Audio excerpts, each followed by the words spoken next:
Hello दोस्तों, मेरा नाम कृष्णा है और मैं किडनी पेशेंट हूँ। और मेरे ट्रांसप्लांट को 8 महीने पूरे हो चुके हैं। मैं एकदम फिट हूँ, एकदम ठीक हूँ। इस तरह की कोई दिक्कत नहीं है। मेरा क्रेटनाइन एकदम ठीक आ रहा है, पोटेशियम एकदम ठीक आ रहा है और मेरा हीमोग्लोबिन ठीक नहीं आ रहा है। वो मैं आपको बता देना चाहती हूँ और मैंने इसीलिए ये वीडियो बनाया क्योंकि एक अजीब तरह की प्रॉब्लम हो गई है। एक्चुअली जो मेरा हीमोग्लोबिन है वो बहुत ज़्यादा बढ़ रहा है। जब मैं डायलिसिस पे थी तो मेरा बहुत ज़्यादा कम था।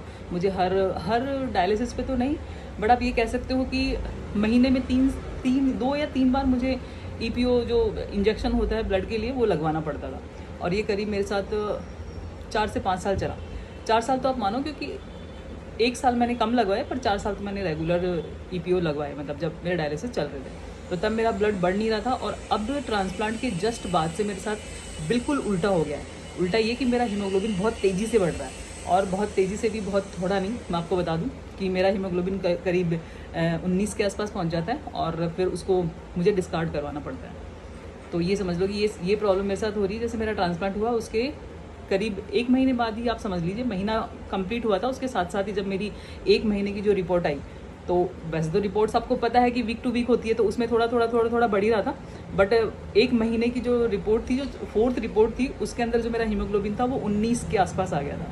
19 के आसपास आ गया था। तो फिर डॉक्टर ने बोला कि आपको डिस्कार्ड करवाना पड़ेगा, क्योंकि वो ज़रूरत से ज़्यादा ब्लड भी ठीक नहीं होता। तो मैं तब से ही ब्लड डिस्कार्ड करवा रही हूँ, लगभग हर महीने डिस्कार्ड करवा रही हूँ। तो जैसे मेरे को 8 महीने कंप्लीट हो गए हैं, तो मैं 7 बार ब्लड डिस्कार्ड करवा चुकी हूँ। तो ये एक मेरे साथ एक अजीब तरह की समस्या हो रही है। वैसे ये ब्लड डिस्कार्ड करवाने में मुझे किसी तरह की कोई प्रॉब्लम नहीं आ रही है। ऐसा नहीं कि इसके बाद मुझे वीकनेस होती है या मुझे चक्कर आ रहे हैं या मैं चलने फिरने में कोई दिक्कत है, ऐसा कुछ भी नहीं है। मैं आराम से ईजिली जाती हूँ और आराम से अपना ब्लड डिस्कार्ड करवाए और आ जाती हूँ। बस दिक्कत ये है कि ब्लड किसी के काम भी नहीं आ सकता।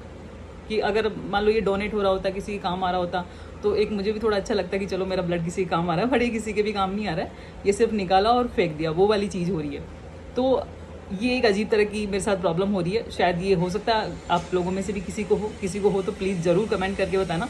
क्योंकि मैं जितने भी लोगों से मिली हूँ अब तक ट्रांसप्लांट वाले, उनमें मैंने नहीं सुना कि इस तरह की कोई समस्या हो रही कि हर महीने आपको ब्लड डोनेट करना पड़ रहा हो। डोनेट तो क्या, मतलब डोनेट नहीं बोलेंगे क्योंकि ये किसी के काम नहीं आ रहा, ये डिस्कार्ड है, मतलब निकाला और फेंक दिया, वो वाली चीज़ है। अब ये काम शायद इसलिए नहीं आ रहा कि आपको पता है हम लोग कितनी मेडिसिन खाते हैं, तो शायद इस वजह से किसी को नहीं चढ़ा सकते। या फिर जैसे हीमोग्लोबिन 19 होने का मतलब है कि आपका ब्लड जो है बहुत गाढ़ा है, तो गाढ़ा ब्लड आपको पता है कि वैसे भी शायद बॉडी में ठीक नहीं होता। ब्लड हार्ट के लिए नुकसान कर सकता है, जो भी कुछ है। तो ये ब्लड मेरा किसी के काम नहीं आ रहा है और हर महीने मुझे जाना पड़ रहा है डिस्कार्ड करवाने, पर मुझे किसी तरह की कोई प्रॉब्लम नहीं है। उसके अलावा मुझे कोई प्रॉब्लम नहीं है, और ये भी मेरे लिए कोई प्रॉब्लम नहीं है। अगर ये किसी के काम आ रहा होता तो बल्कि मैं खुश होती कि चलो अच्छा है कि मैंने पता नहीं, मेरे ब्लड बहुत बार चढ़ा भी। जब मैं शुरू में बीमार हुई तो ब्लड मुझे बहुत बार चढ़ा है और इंजेक्शन भी बहुत खाई हैं। तो अगर ये किसी के काम आता तो मुझे बहुत अच्छा लगता है कि चलो मैंने लिया है तो मैंने दिया भी। तो वो चीज़ अभी नहीं हो रही है। और ये शायद मेरे ख्याल से डोनेट मैं करीब 1.5 से 2 साल तक नहीं कर पाऊँगी।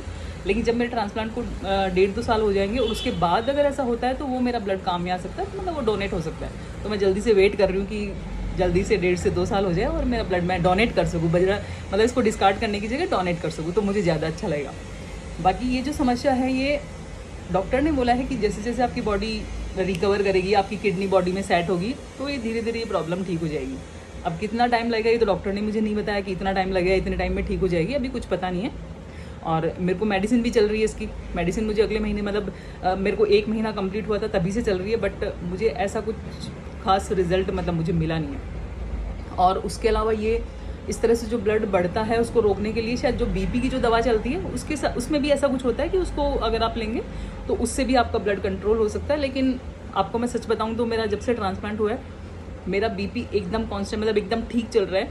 ना हाई है ना लो है। लो भले ही हो जाता है पर हाई तो बिल्कुल नहीं हो रहा। तो मुझे बीपी की दवा लेने की भी ज़रूरत नहीं पड़ रही है। ट्रांसप्लांट के लगभग 1 महीने बाद तक तो मैंने ली थी, 1 महीने तक ली थी मतलब मैंने बीपी की दवा। लेकिन 1 महीने के बाद से टचवुड मुझे बीपी हाई नहीं है, मुझे दवा लेने की ज़रूरत नहीं पड़ रही। और जब भी मैं जाती हूँ मेरा वो बढ़ जाता है हीमोग्लोबिन। डॉक्टर साहब मुझे देख कर कहते हैं कि आप बीपी की दवा नहीं ले रहे क्या, तो मैं उनको ये बताती हूँ सर मेरा बीपी नहीं बढ़ रहा है, बिल्कुल ठीक चल रहा है। तो वो भी बहुत खुश होता है कि चलो अच्छा है।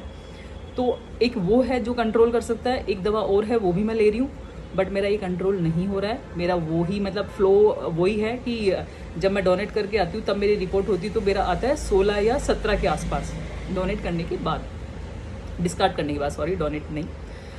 तो उसके बाद मेरा आता है हीमोग्लोबिन 16 या 17 के आसपास, लेकिन जैसे ही 1 महीना होता है, 1 महीने की रिपोर्ट में वो 19 के आसपास ही आता है, 18.5 से 19 के बीच में, और वही 1 महीना हो जाता है और डॉक्टर का यही कहना होता है कि आपको डिस्कार्ड कराना है। तो अगर इस तरह की समस्या आप लोगों में भी किसी के साथ हो रही जिन्होंने ट्रांसप्लांट करा रखा है तो प्लीज़ मुझे बताना ज़रूर कि क्या आपके साथ भी इस तरह की समस्या है या कभी थी, और अगर वो कंट्रोल हुई तो वो कैसे हुई, आपने ऐसा क्या किया जिसकी वजह से कंट्रोल हुई। क्योंकि मुझे कुछ समझ में नहीं आ रहा कि मैं ऐसा क्या करूँगी जिससे ये ठीक हो जाए, मुझे नहीं समझ में आ रहा। मतलब मैं ऐसा भी कुछ नहीं हूँ कि मैं कुछ ऐसा खा रही हूँ जिससे मेरा ब्लड बहुत तेज़ी से, ऐसा कुछ भी नहीं है। मैं एकदम नॉर्मल, आपको मैं सच बताऊँ, पिछले 3 महीने से मैं सिर्फ दलिया खा रही हूँ, और सिर्फ इसीलिए कि एक तो मेरा वेट, डॉक्टर ने मुझे बोला कि आपका वेट नहीं बढ़ना चाहिए ट्रांसप्लांट की, मतलब मेरा जो वेट है कभी 50 के ऊपर गया नहीं जब मैं ठीक थी, जब मैं ठीक रहती थी।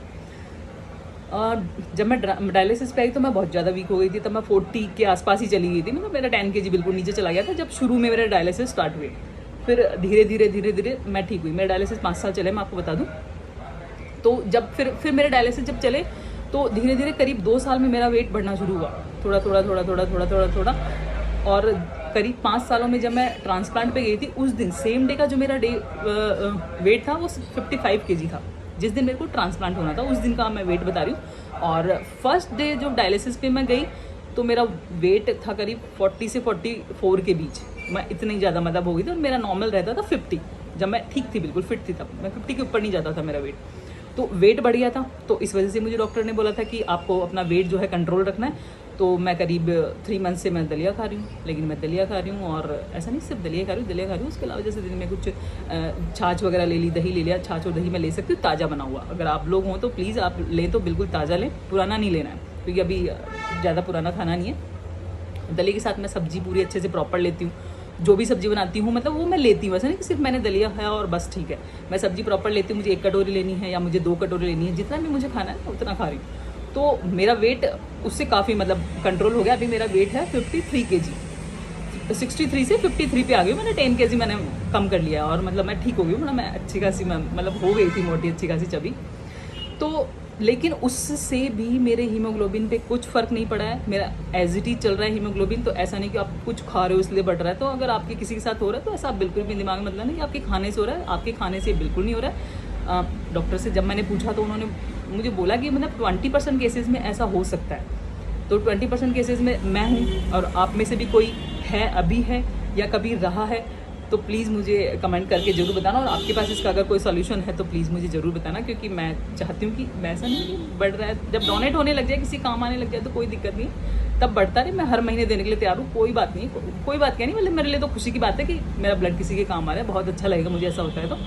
पर अगर ये थोड़ा सा बैलेंस हो जाए, मतलब जैसे जो इसका ड्यूरेशन है 1 महीने की जगह 2 या 3 महीने का हो जाए, तो अगर आपके पास इस तरह का कोई भी कुछ पता हो तो प्लीज़ मुझे ज़रूर बताना। और बाकी मैं एकदम ठीक हूँ, मुझे किसी तरह की कोई दिक्कत नहीं है, कोई प्रॉब्लम नहीं है। एक मेरा जो हीमोग्लोबिन है वो बढ़ रहा है, बाकी मेरी सारी रिपोर्ट्स जितनी भी सब कुछ है मेरा सब कुछ ठीक आ रहा है, और बस मैं बिल्कुल ठीक हूँ। आप लोग भी अपना ध्यान रखें और फिट रहें। और अगर आप मुझसे कुछ जानना चाहते हैं किसी भी तरह से कुछ भी, तो प्लीज़ आप मुझे ज़रूर पूछें। और अगर मेरी इस प्रॉब्लम का किसी के पास भी सॉल्यूशन है तो प्लीज़ मुझे ज़रूर बताएं। चलो मिलते हैं नेक्स्ट वीडियो में, धन्यवाद।